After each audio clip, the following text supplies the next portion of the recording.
Formulas याद नहीं रहते। क्या आपके साथ भी ऐसा होता है कि आप घंटों लगाकर फिजिक्स के मुश्किल कॉन्सेप्ट समझते हैं, केमिस्ट्री के रिएक्शंस रटते हैं और मैथ्स के सवाल सॉल्व करते हैं, लेकिन जब टेस्ट का दिन आता है तो दिमाग एकदम ब्लैंक हो जाता है।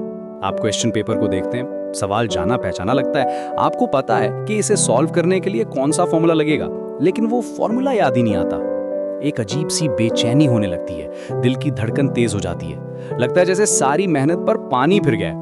आप अपनी याददाश्त पर जोर डालते हैं, आंखें बंद करके उस चैप्टर के पन्ने याद करने की कोशिश करते हैं, पर कुछ हाथ नहीं लगता। वो एक छोटा सा फॉर्मूला, शायद इंटीग्रेशन का या फिर इलेक्ट्रोमैग्नेटिज्म का, आपकी पहुंच से ठीक बाहर होता है और उसके बिना आप आगे नहीं बढ़ सकते। ये सिर्फ एक सवाल की बात नहीं होती, ये आपके कॉन्फिडेंस को हिला के रख देता है। आपको लगने लगता है कि शायद आप में कोई कमी है, शायद आपकी मेमोरी दूसरों जितनी शार्प नहीं है।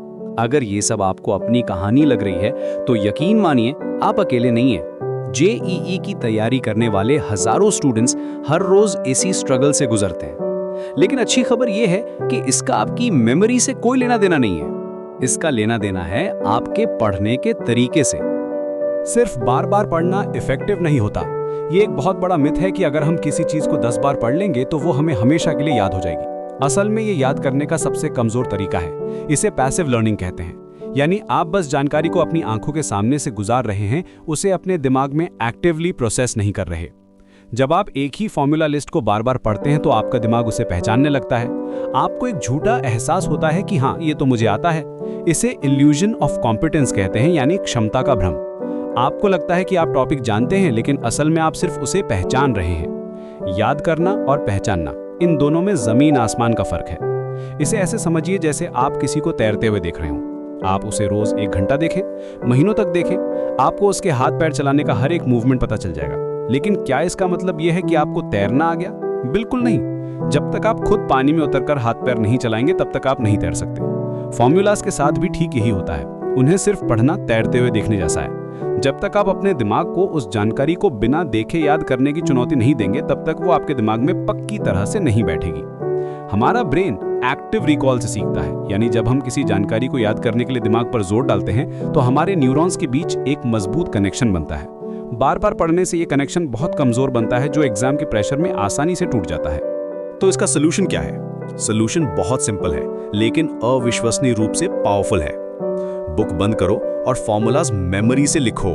जी हाँ, आपने सही सुना।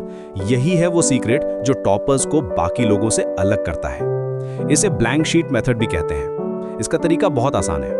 सबसे पहले आप जो भी चैप्टर पढ़ रहे हैं उसके 10 से 15 फॉर्मूलाज को अच्छी तरह समझिए। सिर्फ रटना नहीं है, ये भी समझिए कि हर वेरिएबल का क्या मतलब है और फॉर्मूला कहाँ इस्तेमाल होता है।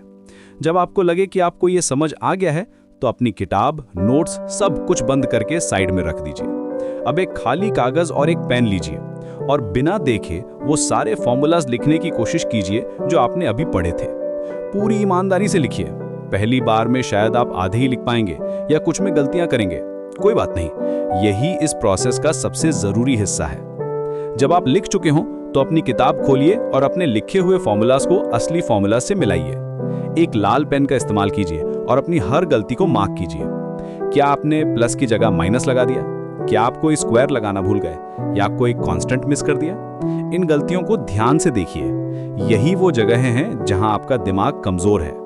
अब सिर्फ उन गलत फॉर्मूलाज पर फोकस कीजिए, उन्हें दोबारा पढ़िए, समझिए और फिर से किताब बंद करके उन्हें लिखने की कोशिश कीजिए। इस प्रोसेस को तब तक दोहराइए जब तक आप हर एक फॉर्मूला को बिना कोई गलती किए ना लिख पाएं। तो दोस्तों, आज के लिए बस इतना ही। अगर वीडियो पसंद आया तो लाइक और सब्सक्राइब करना मत भूलना। मिलते हैं अगले वीडियो में।